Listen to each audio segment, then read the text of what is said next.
IAS, IPS and Indian Forest Service. Indian Forest Service ஆகிற கேண்டிடேட்ஸில் select ஆகக்கூடிய கேண்டிடேட்ஸில் மோர் தென் 85% வந்து agriculture and allied courses சார்ந்தவங்களாக தான் இருக்கிறாங்க. அப்போ அக்ரிகல்ச்சர் படித்த உங்களுக்கு, அக்ரிகல்ச்சர் படிச்சுக்கிட்டு இருக்கக்கூடிய உங்களுக்கு இந்த சிவில் சர்வீஸ் அரியரான ஒரு சிக்னிஃபிகண்ட்டான அட்வான்டேஜஸ் பொசிஷனில் இருக்குது.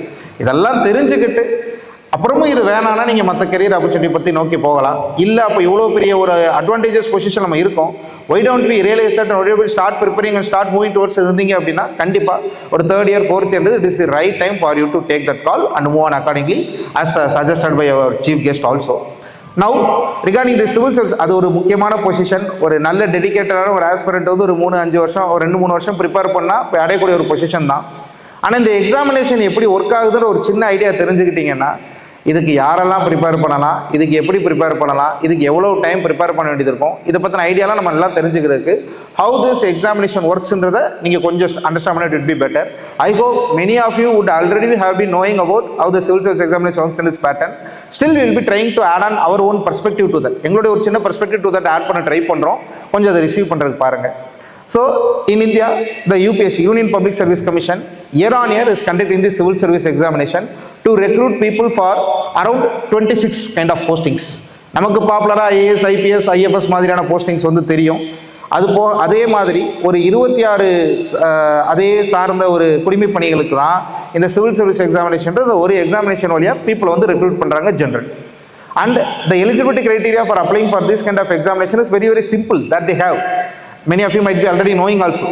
The UPSC civil service examination எழுதுறதுக்கு UPSC ரெண்டு eligibility criteria தான் mandate பண்ணுறாங்க. ஒன்று, anyone should be 21 years of age completed person, 21 வயது பூர்த்தி அடைந்த ஒருத்தராக இருக்கும். ரெண்டாவது, he or she should be any undergraduate in India. இந்தியாவில் வழங்கக்கூடிய ஏதோ ஒரு அண்டர் கிராஜுவேட் ப்ரோக்ராமை கிளியர் பண்ணியிருக்கக்கூடிய ஒரு கேண்டிடேட்டாக இருக்கணும். And for information, even person who are in their final year, final semester also can appear for that year preliminary examination. கண்டிப்பாக உங்களுக்கு நிறைய பேர் தெரிஞ்சிருக்கலாம். ஃபைனல் இயர் ஏன்னா என்ன அசம்ஷன் அப்படின்னா, இந்த எக்ஸாமினேஷன் முடிகிறப்ப, ஏன்னா எக்ஸாமினேஷன் முடிகிறக்கே 1 year ஆகும், அதுக்குள்ளே அந்த டிகிரி கம்ப்ளீட் பண்ணிடுவாங்க. இன்டர்வியூ போகிறப்போ அந்த டிகிரி சர்டிஃபிகேட் வந்தால் போதும்னு சொல்லிட்டு ஃபைனல் இயர் செமஸ்டரில் இருந்தாலே 20 years கம்ப்ளீட் ஆயிருந்துச்சா நீங்கள் IAS, IPSக்கான எக்ஸாம் வந்து அட்டன் பண்ணலாம். ஸோ யாரெல்லாம் 21 years கம்ப்ளீட் பண்ணாலும் ஒரு டிகிரி வச்சிருந்தாலும் இந்த IAS, IPS எக்ஸாமினேஷன் எழுதலாம். இப்போ நீங்கள் கேட்கலாம், இப்போ கொஞ்ச நேரத்துக்கு முன்னாடி அக்ரிகல்ச்சர் ஸ்டூடெண்ட்ஸ்க்கு ஒரு அட்வான்டேஜஸ் பொசிஷன் இருக்கீங்க கேட்டிங்கன்னா, yes, not only agriculture, many such students have advantages position this examination. Agriculture ஸ்டூடெண்ட்ஸ்க்கு என்ன ஒரு அட்வான்டேஜ், அக்ரிகல்ச்சர் அலைடு ஸ்டூடெண்ட்ஸ்க்கு என்ன ஒரு அட்வான்டேஜ் அப்படின்னா, நான் சொன்ன இந்த civil service examination is conduct in 3 stages, right? Every year நமக்கு around the month of May preliminary examination conduct பண்ணுவாங்க. இப்போ கூட இந்த வருஷம் preliminary examination last May 24th தான் கம்ப்ளீட் ஆயிருந்தது. அந்த எக்ஸாமினேஷனுக்கு எவ்ரி இயர் ஜான்வரி வந்து நோட்டிஃபிகேஷன் ரிலீஸ் பண்ணுவோம். ஒவ்வொரு வருஷமும் Jan or February notification release பண்ணிடுவோம். என்னென்ன போஸ்டிங்ஸ்க்கு எத்தனை வேகன்சிஸ்க்கு நாங்கள் இந்த recruitment process civil service start பண்ண சொல்லி நோட்டிஃபிகேஷன் கொடுத்துருவாங்க. அரௌண்ட் மே லாஸ்ட் சண்டே வந்து ப்ரிலிமினரி எக்ஸாமினேஷன் கண்டக்ட் பண்ணுவோம். தென் அதில் கிளியர் பண்ணுறவங்களுக்கு மெயின்ஸ் எக்ஸாம் கண்டக்ட் பண்ணுவாங்க. அதில் கிளியர் பண்ணுறதுக்கு பர்சனாலிட்டி டெஸ்ட் வந்து கண்டக்ட் பண்ணுவாங்க. That is interview conduct. அதில் நல்லா பர்ஃபார்ம் பண்ணுறவங்களுக்கு சர்வீசஸ் வந்து அவங்க வாங்கக்கூடிய மார்க்குக்கு வந்து அலோகேட் பண்ணுவோம். Sir, this information already we know. So what is the purpose of this particular session அப்படின்னா, கொஞ்சம் அதை பிரேக் டவுன் பண்ணால் தான் இது யார் ப்ரிப்பேர் பண்ணால் கரெக்டாக இருக்கும், அக்ரிகல்ச்சருக்கு அது என்ன அட்வான்டேஜ் இருக்குது, ப்ளஸ் எப்போ இருந்து இதை பற்றி ப்ரிப்பேர் பண்ணுறதுக்கு ஸ்டார்ட் பண்ணலான்ற ஐடியா உங்களுக்கு வந்து கிடைக்கும். So the preliminary examination which is conducted in the first stage, it conducted in 2 papers. இந்த preliminary examination வந்து full and full multiple choice questions தான், objective type of question தான். ஒரு கொஸ்டின் கேட்பாங்க, 4 ஆப்ஷன் கொடுப்பாங்க. ஸோ 2 பேப்பர்ஸ் வந்து conduct, morning வந்து paper 1 conduct பண்ணுவாங்க, ஆஃப்டர்நூன் வந்து பேப்பர் 2 கண்டக்ட் பண்ணுவாங்க. மார்னிங் கண்டக்ட் பண்ணக்கூடிய பேப்பர் 1ல ஒரு 100 கொஸ்டின்ஸ் வந்து கேட்பாங்க, each carrying 2 marks. There is something called as negative mark, but you need not be worried about it right now. இந்த 100 questions in preliminary examination paper 1மே 7 ஹெட்டிங்ஸ்ல இருந்தால் கேட்பாங்க, 7 சப்ஜெக்ட் டிவிஷன்ஸ்ல இருந்தால் கேட்பாங்க. You might be already knowing history, geography, polity, economics, environment, science and technology, then some general current affairs, எங்கே எது நடந்துச்சுன்ற மாதிரி ஒரு சில ஜென்ரல் கரண்ட் அவார்ட்ஸ் மாதிரி ஒரு சில general current affairs.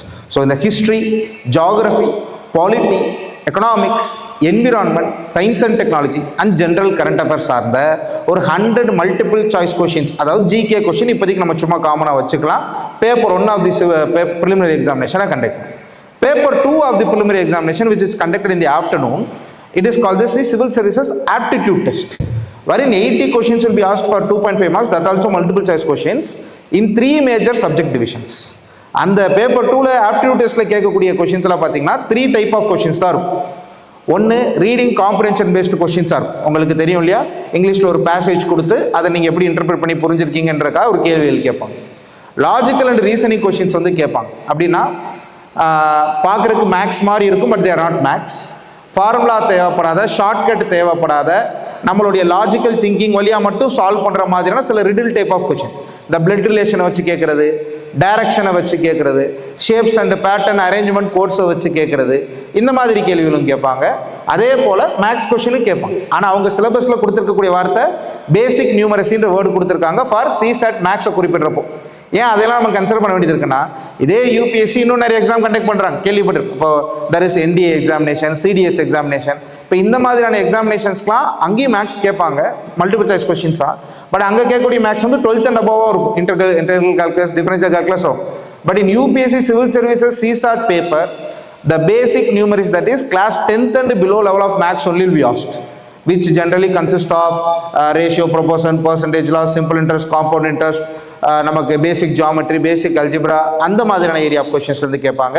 So paper 2 பொறுத்த வரைக்கும் 80 கொஸ்டின்ஸ். நான் சொன்ன இந்த reading comprehension, logical reasoning and basic நியூமரசியில் வந்து கேட்பாங்க.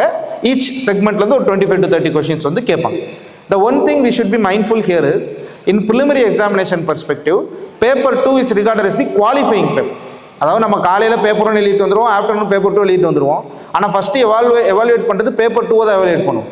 அந்த பேப்பர் 2ல் யாரெல்லாம் 33% ஆஃப் மார்க்ஸ் ஸ்கோர் பண்ணியிருக்காங்கன்றதை பார்ப்பாங்க.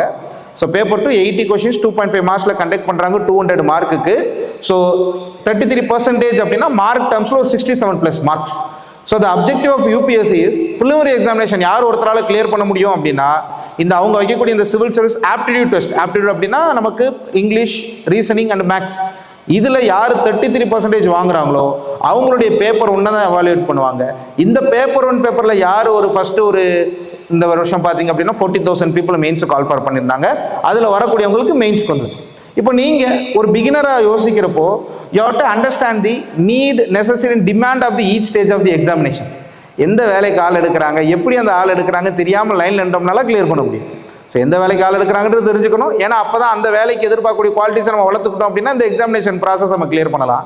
எப்படி அந்த ஆள் எடுக்கிறாங்கன்றதையும் தெரிஞ்சுக்கணும். அந்த ப்ராசஸ் இப்போ ப்ரிலிமினரி எக்ஸாமினேஷனில் வேறு விஷயங்கள் நம்மள்ட்ட ஒரு சில விஷயங்கள் நம்மள்ட்ட எதிர்பார்க்கப்படுது. மெயின்ஸ் எக்ஸாமினேஷன் ஸ்டேஜில் வேறு சில குவாலிட்டிஸ் நம்மள்ட்ட வந்து எதிர்பார்க்கப்படும். அப்போ அந்தந்த ஸ்டேஜில் என்ன academic and non academic qualities நம்மள்ட்ட எதிர்பார்க்குறாங்களோ அதை நம்ம கல்டிவேட் பண்ணி நம்ம இந்த எக்ஸாம் அப்ரோச் பண்ணோம்னா the probability of clearing the examination will be higher. The UPSC preliminary examination is probably conducted as a rejection or elimination examination only. ஒரு recruiter point of வியூவில் நீங்கள் யோசிச்சிங்கன்னா ஈஸியாக புரிஞ்சுக்கலாம். இப்போ உதாரணத்துக்கு உங்கள் ஒருத்தரையும் ஒரு கம்பெனியோட ஒரு ரெக்ரூட்டர் HR மேனேஜர் மாதிரி யோசிச்சுக்கோங்க. நீங்கள் ஒரு 1000 to 1200 போஸ்டிங்ஸ் எவ்ரி இயர் உங்கள் கம்பெனியில் வேகன்சி பார்க்குறீங்க. அதுக்கு நீங்கள் அப்ளிகன்ஸ்க்கு வந்து நோட்டிஃபிகேஷன் கொடுக்குறீங்க. இப்போ 10 lakh அப்ளிகேஷன்ஸ், 12 lakh அப்ளிகேஷன்ஸ் வருது. இப்போ நீங்கள் ஒரு இண்டிவிஜுவல் ரெக்ரூட்டராக ஒரு 12 lakh அப்ளிகன்ஸ்லேருந்து உங்களுக்கு தேவைப்படக்கூடிய ஒரு குவாலிட்டியான இண்டிவிஜுவல் ஐடென்டிஃபை பண்ண முடியுமா? It is logistically impossible task. ஒரு 12 lakh அப்ளிகேஷனில் உங்களுக்கு குவாலிட்டியாக தேவைப்படக்கூடிய தகுதியான நபரை கண்டுபிடிக்கிறது. ஏன்னா குவாலிட்டியான தகுதியான நபரை கண்டுபிடிக்கிறது தான் யூபிஎஸ்சியோட பொறுப்பே. In Indian constitution itself the mandate UPSC has is that to serve as the watchdog for merit system in Indian governance. இதுதான் யூபிஎஸ்சிக்கு இந்தியன் கான்ஸ்டியூஷன் கொடுத்துருக்க வேலை. இந்தியாவுடைய கவர்னன்ஸில், ஆட்சி முறையில் மெரிட் சிஸ்டம் குறையாமல் பார்த்துக்க வேண்டியது யூபிஎஸ்சியோட வேலை. அதை எப்படி பார்த்துக்கிறாங்க? தகுதியான நபர்கள், நல்ல அகாடமிக் நான் அகாடமிக் குவாலிட்டிஸ் இருக்கக்கூடிய நபர்கள் அந்த பொசிஷன்ஸுக்கு வர மாதிரி பார்த்துக்கிற வழியாக யூபிஎஸ்சி அதை செயல்படுத்தணுன்றக்கா அதை கொடுத்துருக்காங்க. அப்போ அவங்க எதிர்பார்க்கக்கூடிய அந்த அகாடமிக் நான் அகாடமிக் குவாலிட்டிஸ்லாம் உங்களுக்கு இருக்கான்னு பார்க்குறதுக்கு தான் இந்த stages of the examination. Preliminary examination அவங்களுடைய கன்வீனியன்ஸ்க்காக எவ்ரி இயர் 1000 to 1200 போஸ்டிங்ஸ்க்கு வேகன்சி அனௌன்ஸ் பண்ணுறோம். Lakhs and lakhs of people apply பண்ணுறாங்க. எல்லாருக்கும் ஒரு டீடைல்டு எக்ஸாமினேஷன் ப்ராசஸ் கண்டக்ட் பண்ண முடியாது. நம்ம என்ன பண்ணலாம்? ரொம்ப சிம்பிளிஸ்டிக்கான ரெக்குயர்மெண்ட்டோட ஒரு என்ட்ரி லெவல் எக்ஸாம் கண்டக்ட் பண்ணலாம். அதில் தாண்டி வரக்கூடியவங்களுக்கு ஒரு டீடைல் எக்ஸாமினேஷன் கண்டக்ட் பண்ணலான்றது அப்ஜெக்டிவ். அது யூபிஎஸ்சி எங்கேயுமே எக்ஸ்பிளிசிட்டாக டிஸ்க்ளோஸ் பண்ண கிடையாது. அவங்களுடைய எக்ஸாமினேஷன் பேட்டர்ன் வச்சு நம்மளே ஓரளவுக்கு இன்டர்பிரட் பண்ண முடியும். By looking at the preliminary examination we just now discussed, the requirement is only 2 things. We should be a candidate just capable enough to first clear the CSAT. CSAT உடைய pass percentage அவங்க வச்சுக்க 33% தான். ஒரு comparative அனாலிசிஸ்க்காக சொல்கிறேன். ஸ்கூலில் கூட pass percentage எவ்வளோ வாங்கினா தான் மினிமம் ஆனதா பாஸ். பட் இருந்தாலும் மெத்தடாலஜி ஆஃப் செலெக்ஷனில் ஒரு சின்ன டிஃபரன்ஸ் இருக்குது. இந்தியன் ஃபாரஸ்ட் சர்வீஸ்ன்ற சிவில் சர்வீஸ் போஸ்டிங்க்கு மட்டும் த எக்ஸாமினேஷன் இஸ் டிஃப்ரெண்ட். மற்ற இந்த IAS, IPS, IRS, foreign service IFS, postal service, IDS, IAS, IRMS, இதுக்கு எல்லாத்துக்கும் ஒரே மெத்தட் தான். ஒரே ப்ரிலிம்ஸ், ஒரே மெயின்ஸ், ஒரே இன்டர்வியூ. நீங்கள் இன்டர்வியூ முடிவில் என்ன மார்க் வாங்கிக்கலாம் அந்த ரேங்கிங் ஏற்ற மாதிரி போஸ்டிங் போடுவாங்க. ஆனால் இந்தியன் ஃபாரஸ்ட் சர்வீஸை பொறுத்த வரைக்கும் சிவில் சர்வீஸ் நடத்துகிற ஒரே ப்ரிலிம்ஸ் தான். ப்ரிலிமினரி எக்ஸாமினேஷன் நம்ம அப்ளை பண்ணுறப்ப கேட்பாங்க, நீங்கள் சிவில் சர்வீஸ் மட்டும் அப்ளை பண்ணுறீங்களா, இல்லை ஃபாரஸ்ட் சர்வீஸ் மட்டும் அப்ளை பண்ணுறீங்களா, இல்லை civil service and forest service சேர்த்து அப்ளை பண்ணுறீங்களான்னு கேட்பாங்க. அப்போ ஃபாரஸ்ட் சர்வீஸும் வேணுன்றவங்க அப்ளை பண்ணுறவங்களுக்கும் அந்த ப்ரிலிம்ஸ் எழுதி சிவில் சர்வீஸ் ரிசல்ட் தனியாக விடுவாங்க, ஃபாரஸ்ட் சர்வீஸ் ரிசல்ட் தனியாக வரும். ஃபாரஸ்ட் சர்வீஸ்க்கு தனி preliminary examination cut off, vacancy கம்மியாக இருக்கனால ஜென்ரல் சிவில் சர்வீஸ் கட் ஆஃபோட ஒரு 20 மார்க் மேபி கூட வரும். அப்போ அந்த ஃபாரஸ்ட் சர்வீஸ் ப்ரிலிம்ஸ் கிளியர் பண்ண ஒரே ப்ரிலிமினரி எக்ஸாமினேஷன் தான். ஃபாரஸ்ட் சர்வீஸும் வேணும் சூஸ் பண்ணவங்களுக்கு ஃபாரஸ்ட் சர்வீஸ் மெயின்ஸ் தனியானும். ஃபாரஸ்ட் சர்வீஸ் மெயின்ஸில் the papers and syllabus subjects are complete different from civil service mains. Civil service மெயின்ஸில் 2 லாங்குவேஜ் எலிஜிபிலிட்டி பேப்பர்னு பார்த்தோம், ஒரு SA paper, 4 general studies paper, ஒரு ஆப்ஷனல் சப்ஜெக்டில் 2 பேப்பர்னு பார்த்தோம். ஃபாரஸ்ட் சர்வீஸில் ஈக்குவேஷன் மாறி இருக்கும், அங்கேயும் லாங்குவேஜ் எலிஜிபிலிட்டி இருக்கும். அது போக ஜென்ரல் ஸ்டடீஸ் 4 பேப்பரை கழிச்சிடும், 2 அதுக்குள்ளேயே எல்லா டாபிக்ஸ் பிரிட்ஜ் பண்ணிடுவாங்க. 2 ஆப்ஷனல் சப்ஜெக்ட் சூஸ் பண்ண சொல்லி ஒவ்வொரு ஆப்ஷனல் சப்ஜெக்டும் 2 பேப்பர் சொல்லுவாங்க ஃபாரஸ்ட் சர்வீஸ்க்கு. அண்ட் அக்ரிகல்ச்சர் கிராஜுவேட்ஸ்க்கு எல்லாம் இன்னொரு முக்கியமான தகவல் என்ன அப்படின்னா, மோஸ்ட் ப்ராபப்ளி அக்ரிகல்ச்சர் முடிச்சவங்க இந்தியன் ஃபாரஸ்ட் சர்வீஸ் ஆஃப் பண்ணாங்கன்னா மார்க்கெட் எப்படி the situation works, agriculture and பாட்டனியை ஆப்ஷனலாக சூஸ் பண்ணுவோம். 2 ஆப்ஷன் சூஸ் பண்ணணும் ஃபாரஸ்ட் சர்வீஸ்க்கு. அக்ரிகல்ச்சர் அண்ட் பாட்டனியை ஆப்ஷனலாக சூஸ் பண்ணுவாங்க. நீங்கள் when you get free time you can google the syllabus of agriculture botany optional UPSC forest services. Agriculture ஆப்ஷனில் பொறுத்த வரைக்கும் நீங்கள் கொஞ்சம் அக்ரிகல்ச்சர் கிராஜுவேட்னாலும் கொஞ்சம் டெக்னிக்கலாக பேசினாலும் புரியும்னு நினைக்கிறேன்.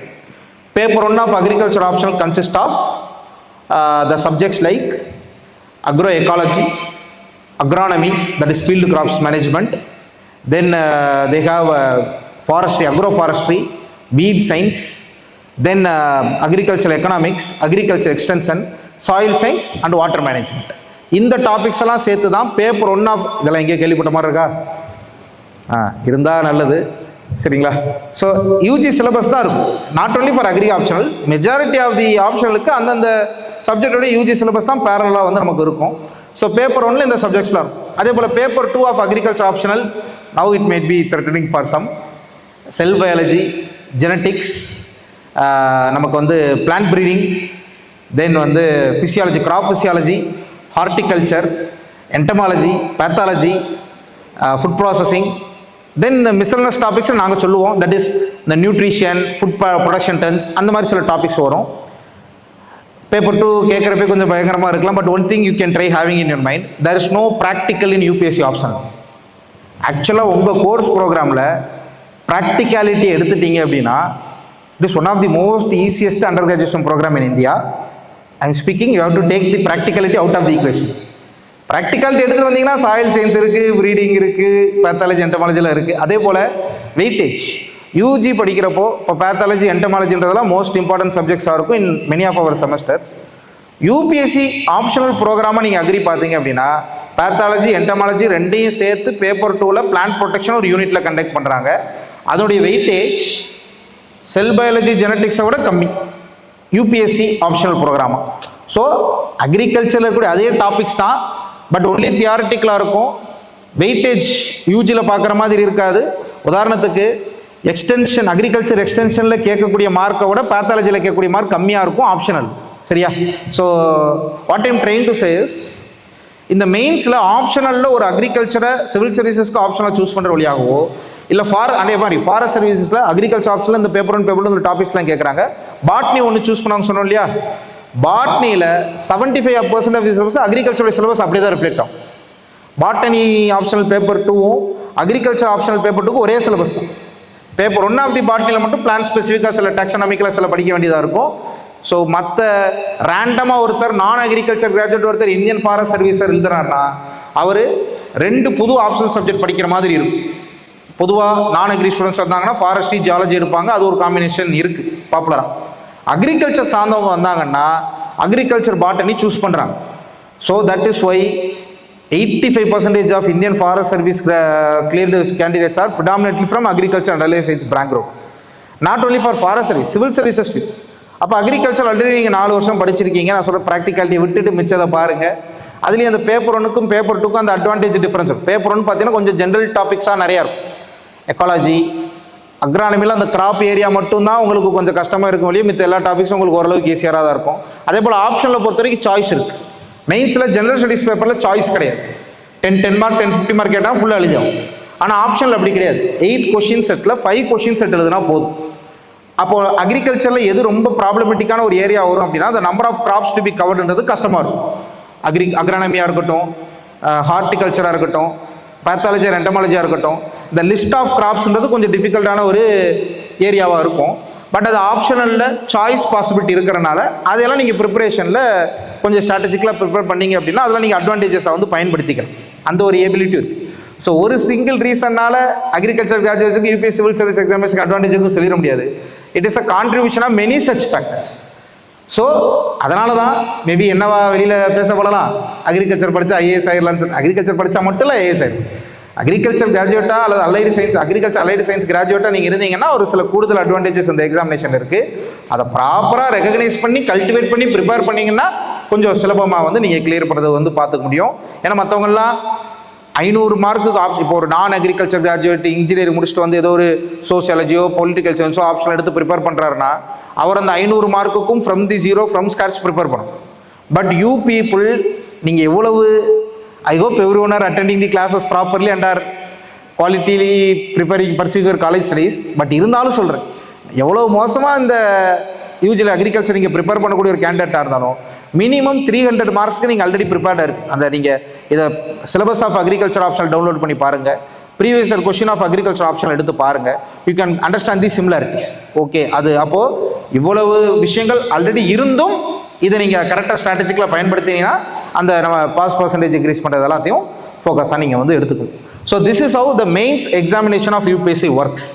There are 2 language eligibility papers which are basic eligibility.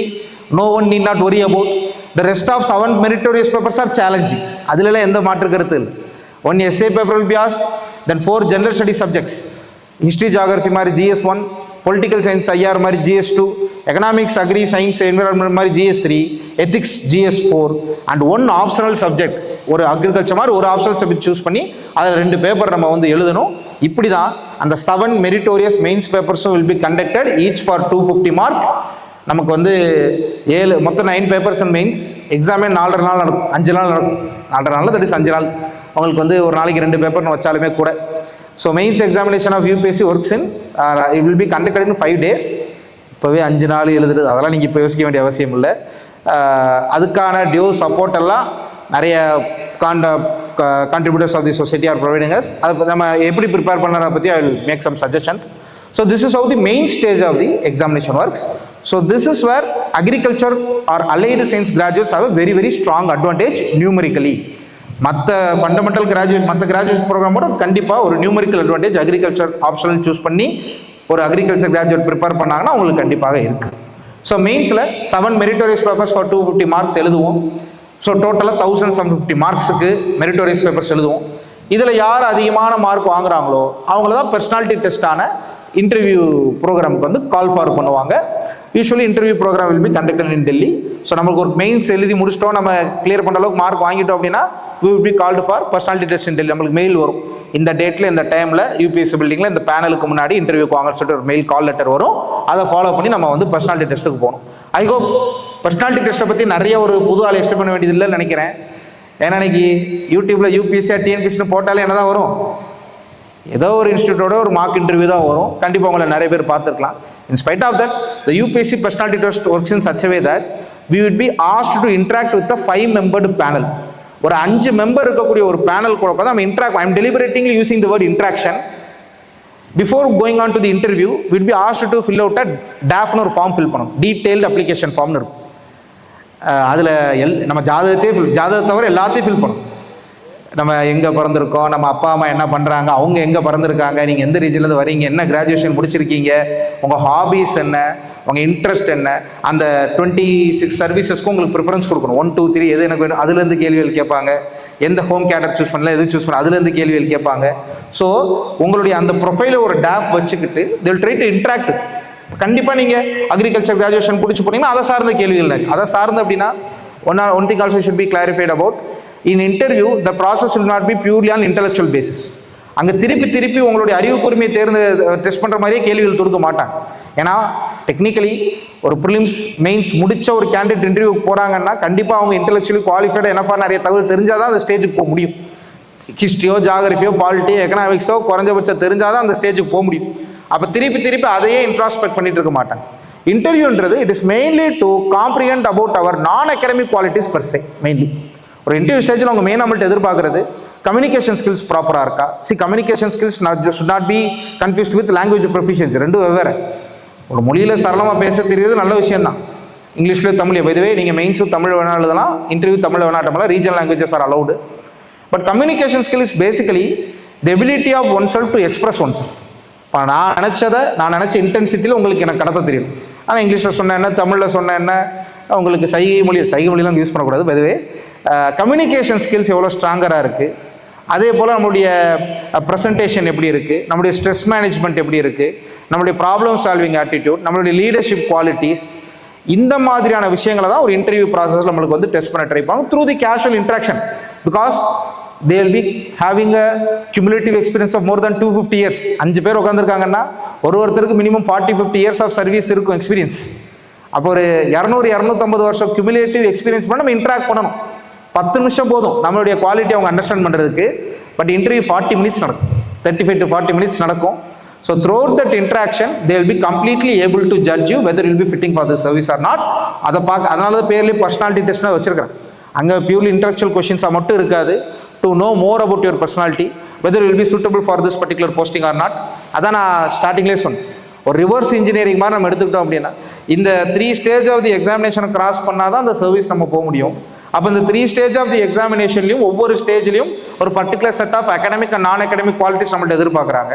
So as ஆஸ்பிரண்ட்டாக அந்த academic and non academic qualities என்ன எக்ஸ்பெக்ட் பண்ணுறாங்கன்றதை நம்ம தெரிஞ்சுக்கிட்டு அதுக்கு நம்ம அந்த குவாலிட்டிஸை அக்வயர் பண்ணுறதுக்கு நம்ம ப்ரிப்பரேஷனை நம்ம கன்ஸ்ட்ரக்ட் பண்ணோம் அப்படின்னா LHS could RHS mark. What they require, the quality set we build, we can clear this examination and we can attend those particular services. So this and the interview on the mark 275 mark conduct பண்ணுவாங்க. Based on interaction we will be awarded that mark and the final mark list will be prepared by summing the mains written total and personality test oral total. அந்த final mark லிஸ்ட்ல மறுபடியும் main set. அதனால தான் preliminary examination வேற கேட்டகரியில் சொல்றோம். Preliminary examination elimination exam சொல்றது basic GK basic common sense acquire பண்ணியிருந்தா உள்ளவா. Mains examination detailed analysis, history, geography, world history, society, political science, international relations, economics, agriculture, science, disaster management, internal security, ethics +1 optional subject. இவ்வளவுலையும் 10 marks 15 marks சொல்லிட்டு ஒரு அனாலிட்டிக்கலாக தான் இருக்கும். அப்போ mains full and full இவ்வளவு துறைகளையும் நம்ம அனாலிட்டிக்கலாக நம்ம டெஸ்ட் பண்ணுறாங்க அப்படின்னா நம்ம அவ்வளோ குவாலிட்டிஸ் நம்ம எடுத்துருக்கணும். இப்போ ஒரு IAS ஆஃபீஸரை சர்வ் பண்ண போகிறோம், IPS ஆஃபீஸரை சர்வ் பண்ண போகிறோம், IRS ஆஃபீஸரை சர்வ் பண்ண போகிறோம் அப்படின்னா we should be having that much amount of knowledge. But still it is primarily not அதான் அந்த சின்ன கிராஃப் புரிஞ்சுக்கணும். அப்போ primarily இது ஒரு இன்டெலெக்சுவல் எக்ஸாமினேஷன் கேட்டால் டிஃபரன்ஸ் இருக்குது. அதை புரிஞ்சுக்கிறதுக்கு we can try one another analogy also since you are agree and science students. இப்போ இதே மாதிரி இன்னொரு காம்படிட்டிவ் எக்ஸாமினேஷன் பாப்புலராக ஒரு நீட் எக்ஸாம் எடுத்துக்கலாம். பாப்புலராக இப்போ தான் முடிஞ்சிச்சு இன்னொரு காம்படிட்டிவ் எக்ஸாமினேஷன். இப்போ நீட்டில் எந்தெந்த சப்ஜெக்ட்ல இருந்தெல்லாம் கொஸ்டின் கேட்பாங்க? Some of you might have been prepared for NEET also. சொல்லுங்கள், எதுக்கு சார் அந்த ட்ராமாலாம் ஞாபகப்படுத்துறீங்கன்றீங்களா? சொல்லுங்கள், என்னென்ன சப்ஜெக்டில் தான் கேட்பாங்க நீட்டுக்கு? Science subjects what are they? Physics, chemistry, biology, that is botany subject. ஏன் அங்கே ஹிஸ்ட்ரி ஜியோகிரஃபி கொஸ்டின் கேட்கல நீட்டில்? ஏன் கேட்கல? ரொம்ப சிம்பிள் தான். ஏன் கேட்கல? ஏன்னா ஒரு மெடிசின் பர்சியூ பண்ணணும்னு நினைக்கிறவங்களுக்கோ இல்லை ஒரு டாக்டருக்கோ ப்ரைமரிலி அந்த இன்ஃபர்மேஷன் தேவைப்படாது. ஸோ அதனால் அதை கேட்குறேன். இப்போ ரிவர்ஸ் நம்ம கொஸ்டின் பண்ணி பார்ப்போமே. ஹிஸ்ட்ரியில் நம்ம எடுத்து சும்மா ஒரு ரேண்டமான எக்ஸாம்பிளாக நிறைய டைனாஸ்டிஸ்லாம் படிப்பாங்க, வச்சுட்டு ரொம்ப சிம்பிளாக வச்சுப்போம். இப்போ ராஜராஜ சோழன் இருக்கிறாரு, சோழா டைனஸ்டியில் ஒரு பையன் தான் ராஜேந்திர சோழன். இது ஒரு ஃபேக்சுவல் இன்ஃபர்மேஷன்.